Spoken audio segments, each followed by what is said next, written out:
ಕಲ್ಯಾಣ ಕರ್ನಾಟಕ ಭಾಗಕ್ಕೆ ಪ್ರತಿ ಬಾರಿಯೂ ಕೂಡ ಸಾವಿರಾರು ಕೋಟಿ ರೂಪಾಯಿ ಹಣ ಬಿಡುಗಡೆ ಆಗುತ್ತೆ. ಅಲ್ಲಿಯ ಜನರ ಸಮಸ್ಯೆಗಳು ಇನ್ನೂ ಹಾಗೇ ಉಳಿದಿದ್ದಾವೆ. ಆದರೆ ಜನಪ್ರತಿನಿಧಿಗಳು ಮಾತ್ರ ಆರ್ಥಿಕವಾಗಿ ಸದೃಢರಾಗ್ತಾ ಇದ್ದಾರೆ ಅನ್ನೋಂಥ ಆರೋಪ ಇದೆ ಸರ್. ಇಲ್ಲ, ಈಗ ಡೆವಲಪ್ಮೆಂಟ್ಸು ತಾವು ನೋಡ್ತಾ ಇದ್ದೀರಿ. ಡೆವಲಪ್ಮೆಂಟ್ಸ್ ಆಗ್ತಕ್ಕಂಥ ಕೆಲಸ ಕಾರ್ಯಗಳು ಇವಾಗ ತಾವು ಒಂದು ಕಲ್ಯಾಣ ಪಥ ಅಂತ ಒಂದು ಕಾರ್ಯಕ್ರಮ, 1,000 ಕೋಟಿ ನಾವು ನಮ್ಮ ಕಲ್ಯಾಣ ಕರ್ನಾಟಕ ಅಭಿವೃದ್ಧಿ ಮಂಡಳಿ ವತಿಯಿಂದ ಹಾಗೂ ಗ್ರಾಮೀಣ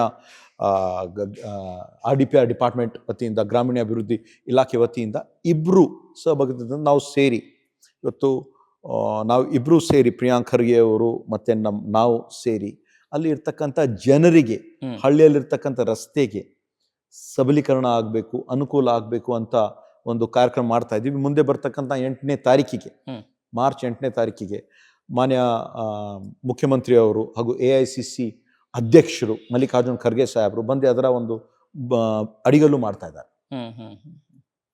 ಸೊ ಸಚಿವರ ಜೊತೆಗೆ ಕೋಆರ್ಡಿನೇಷನ್ ಯಾವ ರೀತಿ ಇದೆ ಸರ್?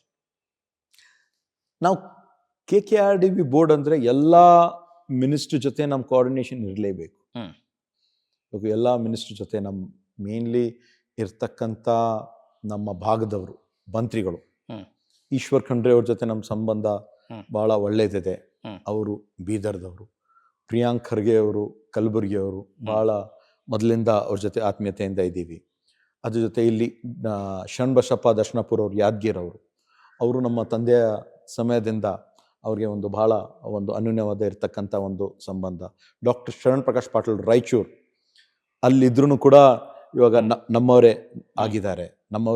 ಅವರು ಸಂಬಂಧ ಯಾವಾಗಲೂ ಅವರು ಒಬ್ಬ ಡಾಕ್ಟರ್ ಆಗಿ ಮೆಡಿಕಲ್ ಎಜುಕೇಷನಲ್ಲಿ ಏನಿದ್ರು ಕೂಡ ನಾವು ಮಾತಾಡ್ತಾ ಇದ್ದೀವಿ. ಇವಾಗ ಅಲ್ಲಿರ್ತಕ್ಕಂಥ ಕೊಪ್ಪಳ ಸಚಿವರಂದರೆ ಶಿವರಾಜ್ ತಂಗಡಿಗೆ ಅವರು ಮೊದಲಿನಿಂದ ನಮಗೆ ಪರಿಚಯ, ಭಾಳ ಒಳ್ಳೆ ರೀತಿಯಿಂದ ಒಡನಾಟ ಇದೆ.